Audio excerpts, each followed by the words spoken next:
তোমাদের উচ্চ মাধ্যমিক পরীক্ষার জন্য আজকে কিছু এমসিকিউ প্রশ্ন উত্তর নিয়ে আলোচনা করব। সেগুলি তোমরা দেখো।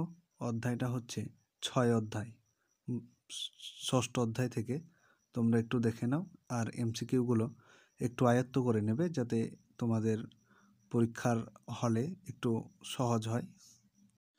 আর এইখানে আমি তোমাদের গুরুত্বপূর্ণ প্রশ্নগুলি আলোচনা করব, যেগুলি পরীক্ষার জন্য খুবই ইম্পর্টেন্ট এমসিকিউ, সেগুলো আলোচনা করব এবং সেগুলি তোমরা একটু দেখে নাও।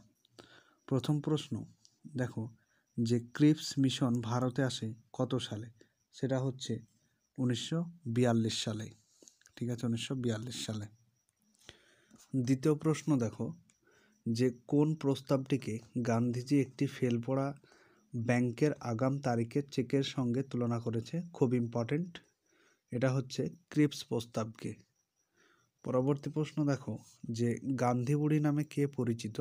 সেটা হচ্ছে যে মাতঙ্গিনী হাজরা। পরবর্তী প্রশ্ন দেখো, গান্ধীজি সম্পাদিত পত্রিকাটি হলো কোন পত্রিকা? সেটা হচ্ছে হরিজন পত্রিকা। খুবই গুরুত্বপূর্ণ প্রশ্ন, তোমরা দেখে নাও। পরবর্তী প্রশ্ন হলো, করেঙ্গে ইয়ে মরেঙ্গে গান্ধীজির এই উক্তিটি যুক্ত ছিল কোন আন্দোলনের সাথে? সেটা হচ্ছে ভারত ছাড় আন্দোলনের সাথে। পরবর্তী প্রশ্ন দেখো, ত্রিপুরী কংগ্রেসের অধিবেশনে সুভাষচন্দ্র বসুর প্রতিদ্বন্দ্বী কে ছিলেন? সেটা হচ্ছে পট্টভি সীতারামাইয়া। প্রশ্নটি দেখো, 2015 সালে এসেছিল, 2018 সালে এসেছিল। খুবই ইম্পর্টেন্ট প্রশ্ন, তোমরা দেখে নাও। পরের প্রশ্নটা হচ্ছে, বিদ্রোহ আজ চারিদিকে গানটি কে রচনা করেন? সেটি হচ্ছে সুকান্ত ভট্টাচার্য। পরের প্রশ্ন দেখো, রেডিক্যাল ডেমোক্রেটিক পার্টির প্রতিষ্ঠাতা কে? সেটি হচ্ছে মানবেন্দ্রনাথ রায়, অপশন ডি। পরবর্তী প্রশ্ন, সুভাষচন্দ্র কলকাতা থেকে পলায়ন করেন কত সালে? সেটি হচ্ছে অপশন সি, 1941 সালে 17 জানুয়ারি। খুব গুরুত্বপূর্ণ প্রশ্ন, সংসদ নমুনা প্রশ্ন আসার সম্ভাবনা রয়েছে। পরবর্তী প্রশ্ন দেখো, সুভাষ ব্রিগেডের প্রধান ছিলেন কে? সেটা হচ্ছে শাহনওয়াজ খান, অপশন বি। পরের প্রশ্ন দেখো, শাহনওয়াজ খান কে ছিলেন? তাহলে আনসারটি হবে আজাদ হিন্দ ফৌজের সেনাপতি। পরের প্রশ্ন দেখো, সুভাষচন্দ্র আন্দামান দ্বীপের নাম রাখেন কি? সেটা হচ্ছে স্বদেশ দ্বীপ, স্বাধীনতা দ্বীপ, স্বরাজ দ্বীপ, শহীদ দ্বীপ। তাহলে উত্তরটি হবে শহীদ দ্বীপ। খুবই ইম্পর্টেন্ট, এখানে তোমাদের সবচাইতে গুরুত্বপূর্ণ প্রশ্নগুলি আলোচনা করব। পরবর্তী প্রশ্ন দেখো, যে সুভাষচন্দ্র বসু দ্বিতীয়বারের জন্য জাতীয় কংগ্রেসের সভাপতি হন? সেটা হচ্ছে অপশন বি, ত্রিপুরী অধিবেশনে। পরবর্তী প্রশ্ন, রশিদ আলী দিবস পালিত হয় কত তারিখে? সেটা হচ্ছে 12ই ফেব্রুয়ারি। পরবর্তী প্রশ্ন, কোন স্থানে প্রথম নৌবিদ্রোহ শুরু হয়? সেটা হচ্ছে বোম্বাইয়ের। এই নিয়ে একটা প্রশ্ন আছে যে কোন জাহাজে, সেটি দেখো পরের প্রশ্নে আছে, যে নৌবিদ্রোহ প্রথম শুরু হয় কোন জাহাজে? এটা খুবই ইম্পর্টেন্ট, 2015 সালে এসেছিল তোমাদের উচ্চ মাধ্যমিক পরীক্ষায়। এটা হচ্ছে তলোয়ার জাহাজে, অপশন সি, তলোয়ার জাহাজে। পরবর্তী প্রশ্ন দেখো, ভারতের অন্তর্বর্তী সরকারের প্রধান কে ছিলেন? সেটা হচ্ছে জওহরলাল নেহেরু, অপশন এ। পরবর্তী প্রশ্ন, বাংলার ভারত ছাড়া আন্দোলনে যে নারী শহীদ হন? সেটা হচ্ছে মাতঙ্গিনী হাজরা, অপশন ডি। পরবর্তী প্রশ্ন, স্বাধীন ভারতের প্রথম গভর্নর জেনারেল কে? খুব ইম্পর্টেন্ট, সেটা হচ্ছে চক্রবর্তী রাজা গোপালাচারী, অপশন বি। পরবর্তী প্রশ্ন দেখো, গণপরিষদের মোট সদস্য সংখ্যা ছিল কয়টি?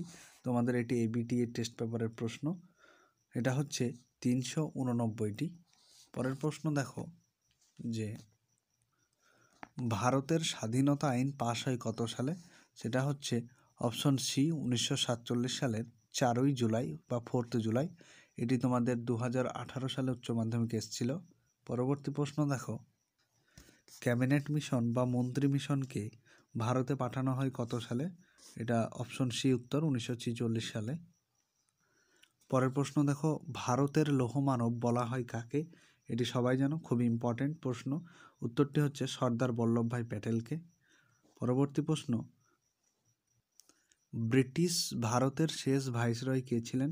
সেটা হচ্ছে অপশন এ লর্ড মাউন্টব্যাটেন, এটা এসেছিল তোমাদের উচ্চ মাধ্যমিক 2016 সালে। এই প্রশ্নটা হয়তো তোমরা সবাই জানো। স্বাধীন ভারতের প্রথম প্রধানমন্ত্রী কে ছিলেন? সেটা হচ্ছে জওহরলাল নেহেরু। খুব ইম্পর্টেন্ট প্রশ্ন। পরবর্তী জওহরলাল নেহেরুর একটা লেখা বই হচ্ছে ডিসকভারি অফ ইন্ডিয়া, এটাও তোমরা দেখে রাখবে। এটি কে লিখেছিল? Jawaharlal Nehru, option A.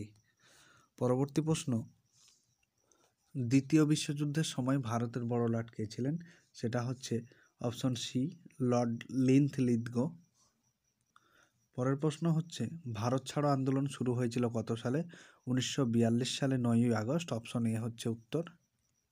পরবর্তী প্রশ্ন দেখো, তাম্রলিপ্ত জাতীয় সরকারের সর্বাধিক নায়ক কে ছিলেন? সেটা হচ্ছে অপশন বি সতীশচন্দ্র সামন্ত। পরের প্রশ্ন দেখো, আজাদ হিন্দ সরকার প্রতিষ্ঠিত হয়েছিল কোথায়? এটা হচ্ছে সিঙ্গাপুরে। খুব ইম্পর্টেন্ট প্রশ্ন। পরবর্তী তোমাদের এটা 2017 সালে এসেছিল, দেখো 2017 সালে উচ্চ মাধ্যমিকে। পরবর্তী প্রশ্ন, ক্রিপস মিশন যখন ভারতে এসেছিল তখন ব্রিটিশ প্রধানমন্ত্রী কে ছিল? সেটা হচ্ছে অপশন সি ক্লিমেন্ট এটলি। এটাও তোমাদের 2017 সালে এসেছিল পরীক্ষায়। পরবর্তী প্রশ্ন, যে কোন জাহাজে প্রথম নৌবিদ্রোহ শুরু হয়? এর আগেই বলে দিলাম, তলোয়ার জাহাজে। খুবই ইম্পর্টেন্ট প্রশ্ন। পরবর্তী প্রশ্ন দেখো, ইন্ডিয়ান ইন্ডিপেন্ডেন্স লিগের সভাপতি কে নিযুক্ত হয়? এটা হচ্ছে সুভাষচন্দ্র বসু। পরবর্তী প্রশ্ন দেখো, সাতেরটা, করেঙ্গে ইয়ে মরেঙ্গে ঘোষণা করেছিল কে? এটা হচ্ছে গান্ধীজি। এটা কোন আন্দোলনের সময়? এর আগের প্রশ্নে আমি আলোচনা করলাম যে ভারত ছাড়ো আন্দোলনের সময় এই ডাকটি দিয়েছিল। পরবর্তী প্রশ্ন দেখো 11টা, যে ক্রিপস মিশনের প্রস্তাবগুলিকে দুর্ভাগ্যজনক প্রস্তাব আখ্যা দিয়েছিলেন কে? সেটা হচ্ছে অপশন সি মোহনদাস করমচাঁদ গান্ধী। এটা সংসদ নমুনা প্রশ্ন, তোমাদের খুবই ইম্পর্টেন্ট এবার আসার জন্য, তোমরা দেখে নিও। পরবর্তী প্রশ্ন দেখো, আজাদ হিন্দ ফৌজ গঠিত হয় কত সালে? এটা হচ্ছে 1942 সালে। পরবর্তী প্রশ্ন, দ্বিতীয় বিশ্বযুদ্ধের সময় ভাইসরয়, এটা তো আগে আলোচনা করলাম, যে বড়লাট লর্ড লিন্থলিথগো। পরবর্তী প্রশ্ন দেখো, যে আজাদ হিন্দ সরকার স্থাপন করেন কে? এটা হচ্ছে অপশন বি সুভাষচন্দ্র বসু। ভিডিওটি ভালো লেগে থাকলে বন্ধুদের সাথে শেয়ার এবং সাবস্ক্রাইব করো, এবং পরবর্তী ভিডিওর জন্য তোমাদের উচ্চ মাধ্যমিকের কোন ভিডিওটি লাগবে, কোন সাবজেক্টের লাগবে, সেটা আমাকে জানিও কমেন্টে। আমি অবশ্যই তোমাদের ভিডিও প্রোভাইড করার চেষ্টা করব, যেমন করে মাধ্যমিকের করেছি ঠিক সেভাবেই।